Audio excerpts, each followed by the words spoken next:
Before we get into the video, could everyone please subscribe to my channel? Thank you so much. He looked me dead in the eyes. His voice calm like he was asking for extra gravy and said, "The best Christmas gift would be if you just died." That was my son, my only child. So I gave him exactly what he wanted, but not before I canceled their mortgage, drained every account, and left something on his desk that made his perfect little life collapse in seconds. You want your mother dead? Be careful what you wish for. If you're watching this, subscribe and let me know where you're watching from. I need your likes and comments to know you're following along with my story. It happened 3 days before Christmas in the house I helped buy but never truly belonged in. I was folding towels in the laundry room, steam rising from the dryer as I stacked the warm fabric into a neat pile. The door was cracked open. I hadn't meant to eavesdrop. I wish I hadn't. Jason's voice came through low and bitter. Honestly, the greatest gift this year would be if she just died. My hands froze mid-fold. I stared at the red towel in my hands like it had turned to glass. Lindsay's voice followed, casual, like they were discussing socks. You said it, not me. The silence that came after was worse than the words themselves. My son, my only child. I waited, heart pounding, hoping he'd laugh it off. Say he was joking, say anything human, but he didn't. He just sighed.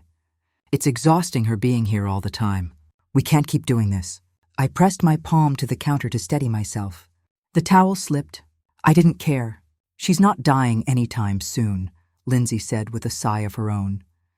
Guess we'll just have to suck it up until then. I backed away from the door before I screamed or cried or collapsed. My knees barely held me up as I climbed the stairs to the in-law suite they so generously let me live in. My room, the one they never let me decorate, the one without locks. I sat on the edge of the bed, staring at nothing until my vision blurred. My fingers reached for the notebook I kept in the drawer beside the bed, the one with grocery lists and reminders to refill my blood pressure meds. I turned to a fresh page and wrote it down word for word. The greatest gift this year would be if she just died. I read it again, then again, trying to convince myself I'd misheard. But I hadn't. My own son, the baby I carried through 28 hours of labor, wished me dead so he could have a more peaceful Christmas. The man who cried at his wedding, who called me his hero at his father's funeral.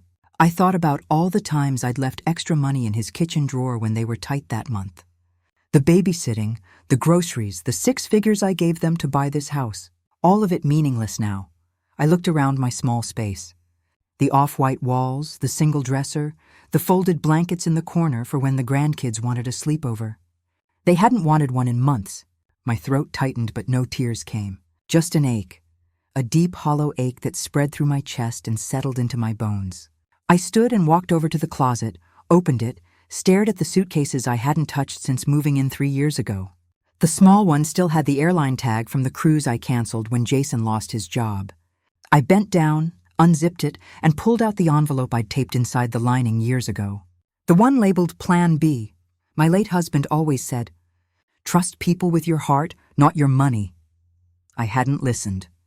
But I remembered his words when I took out the co-ownership contract and the deed with my name still on it. Jason never filed the updated paperwork, never paid the lawyer to finalize removing me, said he'd get to it. He never did. I pressed the paper flat on the bed. My hands didn't shake anymore. They felt steady, calm, like they finally remembered how to protect me. I picked up the pen and wrote 4 more words under Jason's coat. I heard you, Jason. I stayed in that room most of the night, barely blinking. I couldn't sleep. Every time I closed my eyes, I heard his voice again. The greatest gift this year would be if she just died. My own son. I didn't know what stung more, those words, or the way Lindsay didn't even flinch when he said them. Like it was just true, like my death would be a relief. The next morning, I sat at the kitchen island sipping lukewarm coffee, pretending my stomach wasn't twisting in knots. Jason walked in first, rubbing his eyes like a child who'd overslept. "Morning," he muttered. I didn't answer. I couldn't. If I opened my mouth, I might scream. Lindsay followed in her usual matching set and full makeup, barely glancing at me as she scrolled on her phone. I watched them move around the kitchen like nothing had happened, like they hadn't shattered me the night before. "You okay?" Jason finally asked. "You look pale, just tired," I said. "I didn't sleep much. You should try melatonin. Lindsay offered without looking up. It works wonders, I wanted to laugh. I wanted to stand up and ask, does melatonin fix having a son who wants you dead? Instead, I stirred my coffee and nodded. My eyes drifted to the living room where the Christmas tree blinked softly. The kids had made paper snowflakes last week and taped them to the windows. I'd helped. I always helped. Every year since I moved in, I made sure the holidays felt magical for them. Stockings, crafts, even the stupid matching pajamas Lindsay insisted on for Instagram. 3 years ago, when Jason called in tears after his loan fell through, I sold my home. My home, the one their father and I built together, I wired $120,000 to his account that same week. And when the realtor asked whose name was going on the deed, I said both. Jason promised I'd always have a place. You'll live with us, he said. The kids will love having you close. I believed him. God help me, I believed every word. I moved into the in-laws suite with nothing but 2 suitcases and my husband's favorite chair. Lindsay didn't want any of my old furniture in the house. She said it didn't match her aesthetic. Now I couldn't walk into a room without asking permission. Don't move the couch. Don't rearrange the pantry. Don't use that bathroom when we have guests. I was a ghost in the house I paid for. A silent, careful ghost who folded towels and paid for groceries and bit her tongue every time Lindsay rolled her eyes. Can you pick up the kids from school today? Jason asked, shaking me out of my thoughts. Lindsay's got a nail appointment and I need to take the car in. Sure, I said like I always did. My voice was steady, but inside I was crumbling. I took another sip of coffee just to have something to do with my hands. He looked at me, really looked at me. Are you mad about something? Why would I be mad? I asked. No reason. You just seem off. I'm fine, I said. Just let me know what time. He nodded and left the room. Lindsay didn't say a word. She just stood by the fridge eating yogurt straight from the container and texting with her acrylics tapping. I wanted to smash that phone against the wall. Instead, I picked up the mugs, washed them in silence, and wiped down the counters. My chest ached, but I kept moving. That's what mothers do. We keep moving. I went upstairs to the guest room, my room, and opened the drawer with the documents I hadn't looked at in years. The deed, the co-ownership agreement, the notarized letter from the lawyer. They never filed to remove my name. They said it wasn't necessary, that we were family. I stared at my signature, so neat, so trusting. My reflection in the window looked older than I remembered, tired. I touched the edge of the paper and whispered, maybe it's time I remembered whose name is still on this house. I sat on the edge of the bed for a long time, just holding that deed, like it was the last piece of proof that I hadn't imagined all the years I'd given, all the sacrifices I'd made. My fingers moved without thinking as I reached into the drawer where I kept old mail, the kind no one ever bothers to open unless something's gone wrong. The top envelope had the mortgage company's logo on it. I tore it open slowly, not because I was nervous, but because deep down I already knew it wouldn't be good. Past due. I read the words twice, then again just to be sure. They were 3 months behind. 3. I stood up fast, like my body couldn't sit with that kind of betrayal. I walked over to the tiny desk in the corner of my room and opened my laptop. I hadn't checked the bank account in a while, the one I set up when I first moved in, just in case they needed help. I stopped keeping track after the 2nd year because Jason always acted like my money was just there if needed. Apparently, it had been needed repeatedly. Thousands gone. Quiet little withdrawals Jason made without ever asking. The joint account I opened to help with emergencies had become his personal ATM. I leaned back in the chair and stared at the numbers, sick to my stomach. Groceries, utilities, random charges from home improvement stores. I wasn't just living with them. I was funding them. Every time I thought I was helping, I was actually just cleaning up their mess in silence. I heard the front door open downstairs. Lindsay's voice floated up, too loud and too happy for someone who couldn't pay the mortgage. The shoes came. Finally, Jason laughed. Don't tell my mom. She'll freak. She's not even up here, Lindsay said. She's always in her little cave. My hands curled into fists. I walked to the stairwell and stood where they couldn't see me. That emergency account is empty, Jason said. Completely drained. I checked this morning. What about her other one? Lindsay asked. The one you said she used to buy Christmas gifts. She barely uses it. She's old school. Still writes checks for everything. Maybe she won't even notice if you pull a little. We're only talking a few hundred. That's not the point, he snapped. I'm not robbing my mother. I waited for him to follow that up with something that sounded like regret. He didn't. He just added, I'll figure something out. I backed away before they saw me. I sat back down at the desk, heart pounding so hard it was hard to breathe. I clicked into the other account, the one I hadn't touched since Robert died. My small safety net, just over 18,000, still there, untouched, hidden from them. Because for once I'd listened to my gut instead of my heart. I closed the laptop and stood pacing the room, whispering to myself, You're not crazy. You're not overreacting. They've been bleeding you dry. My head buzzed with questions I didn't want answers to. How many times had I bailed them out without even knowing it? How many groceries were bought with my card? How many bills paid just this once with money I wasn't supposed to touch? I thought that was the worst of it, but then I heard my son's voice behind me. Hey, Mom. You got a second? I turned slowly. He stood in the doorway, all fake smiles and easy charm. Sure, I said, keeping my voice even. What's going on? Lindsay and I were thinking maybe after the holidays we could talk about rearranging some of the finances just to make things smoother. Smoother for who? For all of us, he said quickly. I mean, you've got money sitting in that emergency account. Maybe we should consolidate. Put everything under one umbrella so nothing falls through the cracks and you can manage it. Well, yeah. I mean, I already handle most of the bills. It just makes sense. I let the silence hang there long enough for him to shift uncomfortably. I'll think about it, I said. But that money is still mine. Of course, he said. I just meant, no, I cut in. You meant what you said and I heard you. All of it. He blinked. What? Nothing, I said quietly. I just need some air. I walked past him down the stairs and out the front door before I lost it. The cold air hit me hard, but I didn't care. I walked around the block trying to calm the storm building in my chest. Every step felt like a countdown. I wasn't the one falling apart anymore. They were, and they had no idea how close I was to walking away and taking everything with me. I walked until my legs burned. When I came back, no one asked where I'd gone. Jason was on the couch watching a game. Lindsay was in the kitchen lighting one of those overpriced candles she loves to post online. I went straight to my room, locked the door, and pulled out the envelope I'd taped under the bottom drawer 3 years ago. Robert's handwriting was still on the label, Plan B. My heart ached just seeing it. He always said to hope for the best, but prepare for the worst. I hadn't thought I'd ever need this. I opened it slowly like it might explode. Inside was everything. Copies of the co-ownership deed, letters from the lawyer, a list of the account numbers he made me keep separate. He'd insisted we protect ourselves, even from family, he warned, especially from family. I hated him for being right. I called Sophia, the lawyer Robert and I had trusted for decades. She picked up on the third ring. Elaine, is everything okay? I need to know if the paperwork we filed on the house is still valid, I said.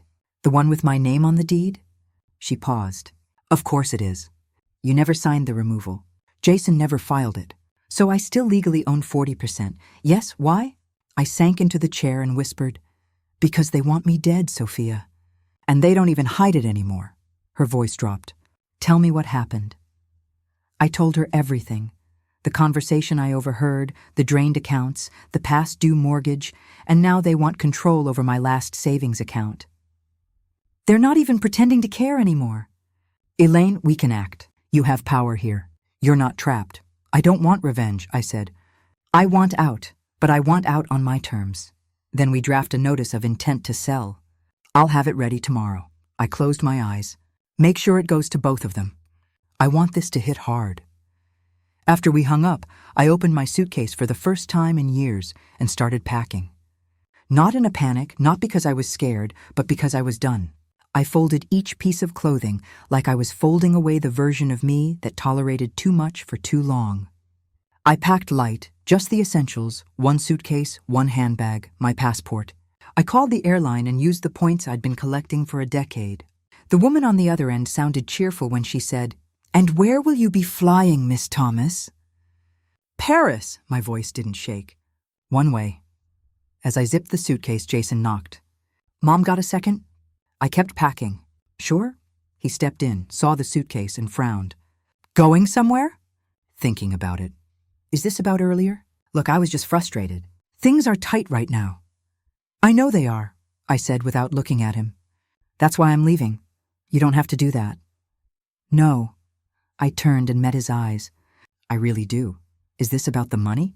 Mom, we'll figure it out. You don't need to stress. I tilted my head. So why did you empty the joint account? He blinked. It was an emergency. Which one? The mortgage, the credit cards, or Lindsay's new shoes? Don't do this, he said, his voice getting sharper. We're family. You stopped treating me like family the day you said my death would be a gift. His face went pale. You heard that? Every word. I walked past him and opened the top drawer, pulled out the legal envelope, and handed it to him. What's this? My answer. I watched his hands shake as he opened it. You're forcing a sale or you can buy me out. Your choice. You can't be serious, Jason. I'm flying to Paris in 2 days. Believe me, I've never been more serious. He stared at the paper. We don't have that kind of money. Then you better find it, because Plan B is already in motion. I woke up the next morning to the sound of Lindsay screaming. At first, I thought something had happened to the kids. But then I heard Jason's voice from downstairs. I don't know. Okay, I paid it. Well, I thought I did. I walked to the top of the stairs and saw them both standing in the kitchen, faces red and wild. The Christmas tree in the living room was dark.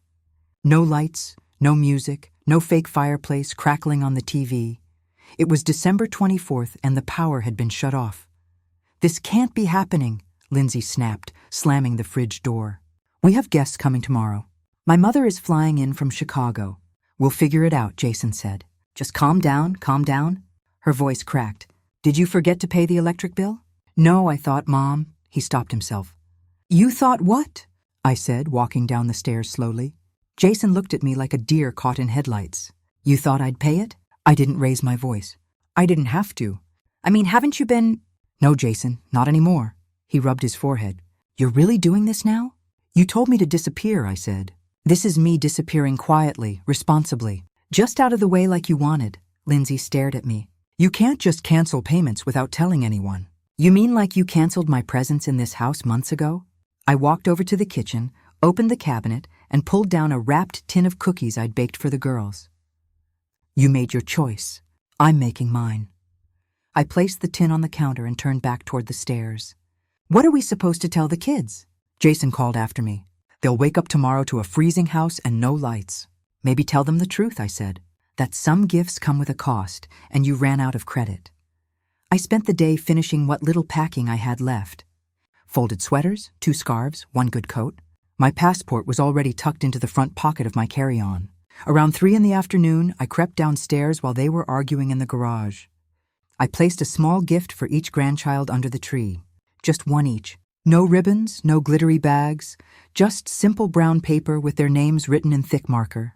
Inside each box was a letter from me. Not a goodbye, just love, memories, and a reminder that none of this was their fault. I went back upstairs and sat on the bed with the suitcase beside me.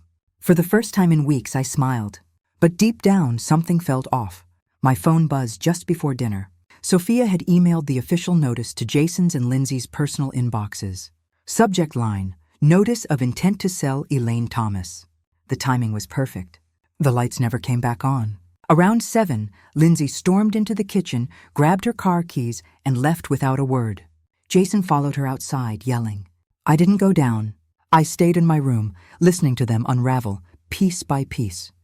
At 4 a.m., I rolled my suitcase quietly through the hallway and down the stairs. The house was dark and cold, and no one was awake. I stood in the entryway for a moment, hand on the door handle, heart pounding but steady. I opened the door slowly and stepped outside. Snow had started falling. Not much, just a thin, dusty layer on the front steps. I pulled the door shut behind me, walked to the edge of the driveway where the airport shuttle was already waiting. As I climbed in and shut the door, I looked back once. The tree in the window was still dark, not a single light blinking. That was their Christmas, and I hadn't even given them my real gift yet. I landed in Paris just past noon and didn't cry once on the flight.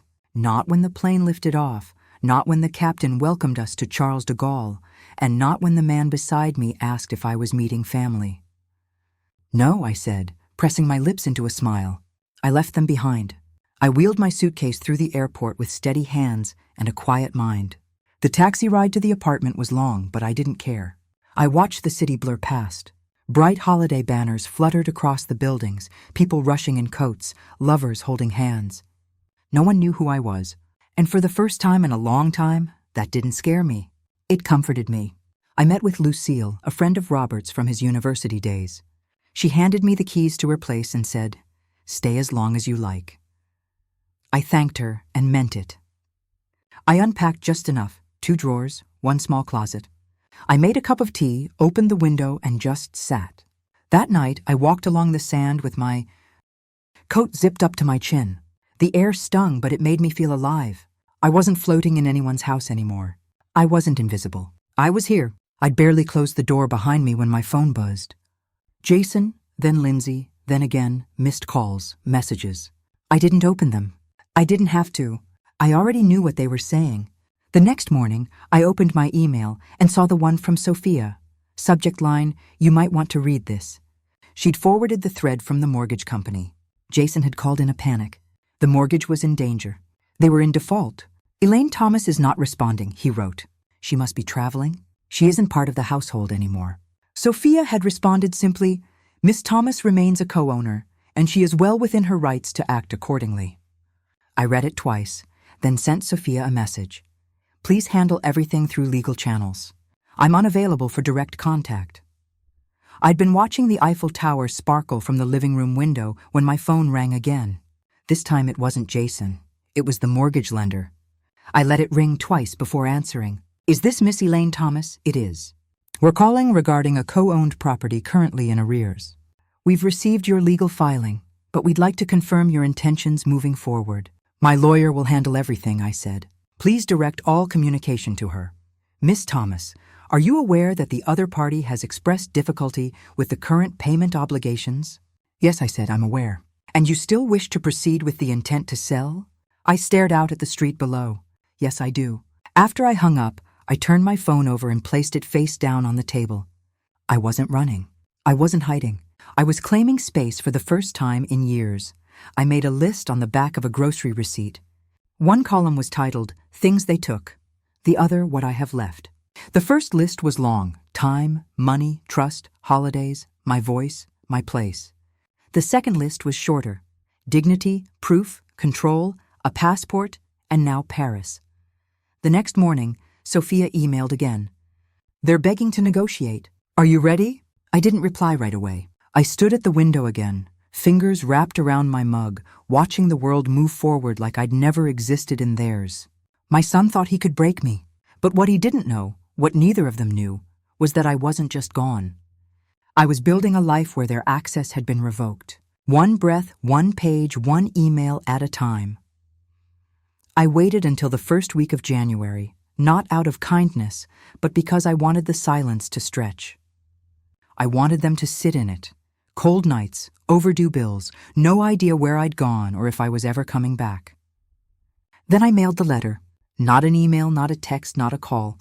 A real letter sealed in a plain white envelope with Jason's name on the front in my handwriting. I knew he'd recognize it. I paid extra for next-day delivery. And then I waited. It didn't take long. 2 days later, my phone buzzed with an incoming video call from him. I didn't answer.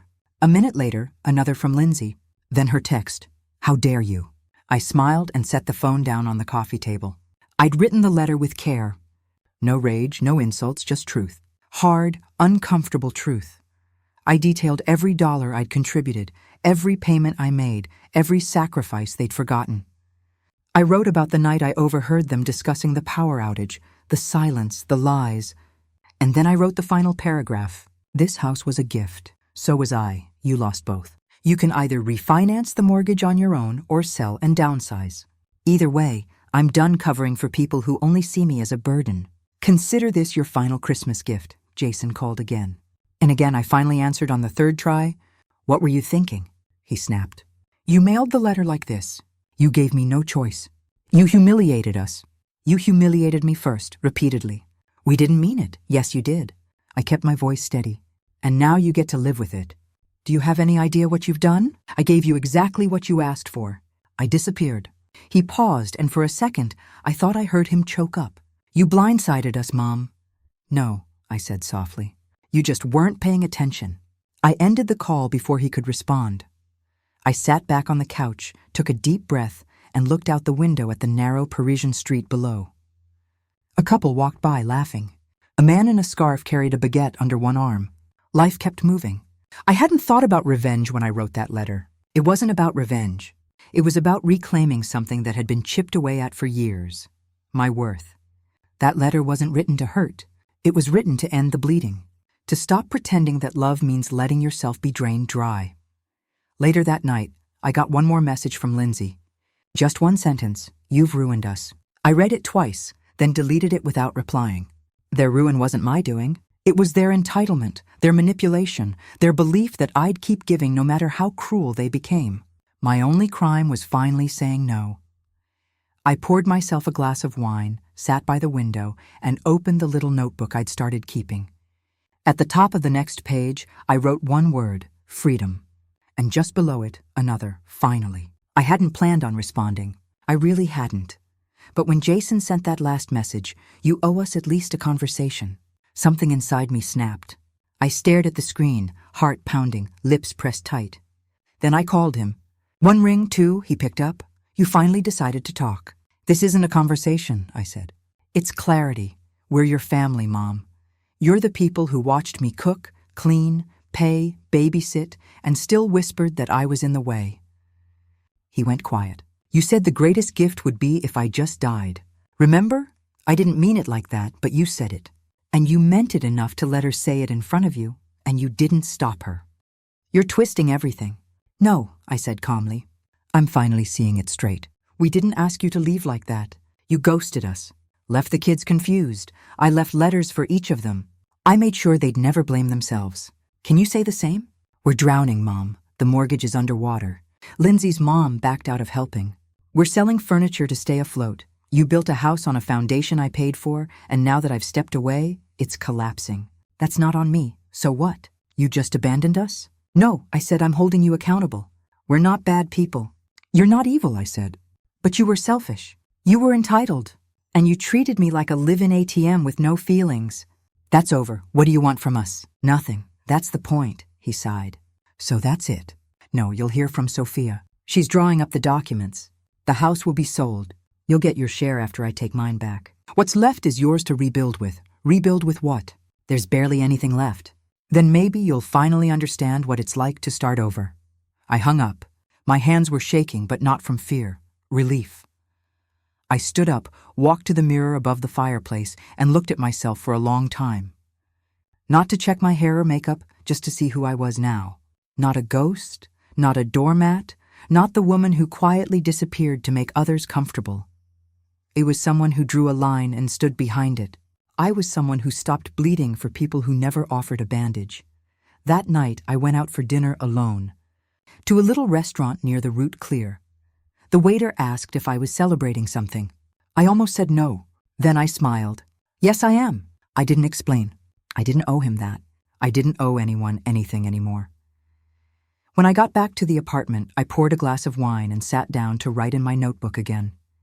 This time, I titled the page, "What I Will Never Do Again."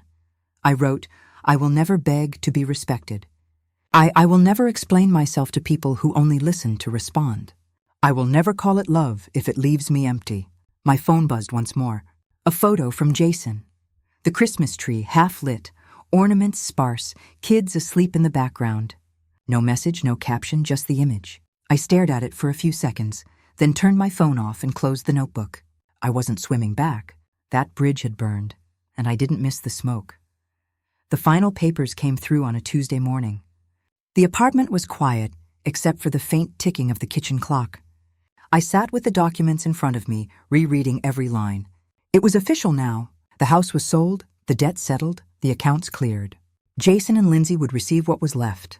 It wasn't much, but it was fair. My part had been removed cleanly and legally. I didn't feel triumphant. I didn't feel sad either, just still. I packed the folder, slid it into my carry-on, and checked the clock again. I had a train to catch. As I zipped the suitcase, my phone buzzed. It was a voice message from Jason. I hesitated, then pressed play. "You win," he said. His voice was flat, tired. "We're moving into an apartment near Lindsay's mom. The kids don't understand what's happening." "Neither do I really, but I guess it's what we deserve. If that's what you needed, you got it." I didn't reply. Not because I didn't care, but because I finally understood something. His pain wasn't mine to manage anymore. I'd spent years absorbing the guilt, the blame, the heaviness of everyone else's chaos. I wasn't doing that anymore. I stood at the window, watching the Paris traffic glide by.